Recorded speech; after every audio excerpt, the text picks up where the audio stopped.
siguradong hindi ito yung imahe na gusto nyo makita sa gabi. What made me say yes? A bunch of things. Una, dahil sa director, sa writer-director ng episode namin na Berbalang, si Dodo Dayaw. I'm a big fan of Dodo's work. Ever since that, ng mga horror short films niya, horror full-length films niya, nasundan ko. Kaya nung na-offeran ako to work with him, and it's my first time to work with him, it was an immediate yes. And other than that, GMA Pictures. I mean, GMA Pictures is on a roll with Firefly and Green Bones. And I'm a fan of those films, and I just want to work with, you know, the best in the industry, and GMA Pictures is that. May mga ganitong klaseng roles ako before, pero prior to doing this, I've been doing a lot of bad roles, yung mga kontrabida, yung mga may masasamang ugali. Si Cain dito sa episode ng Berbalang, napaka-pure nung soul niya.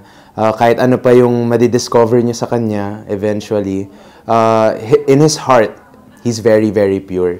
And yun yung fresh na take na gusto kong magawa ng tama. And sana naka-deliver ako ng ganong klaseng essence with this character, and sana na-pull off ko naman.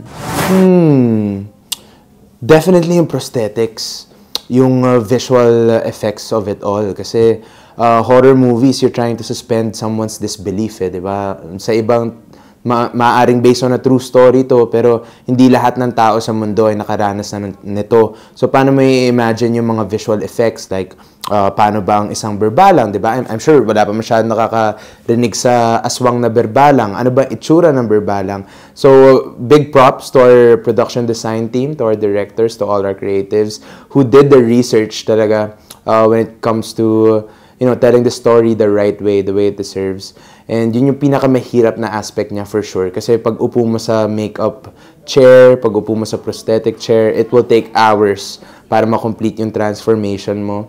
Pero masasabi kong worth it siya. Pag nakita na sa camera, siguradong hindi ito yung imahe na gusto nyo makita sa gabi.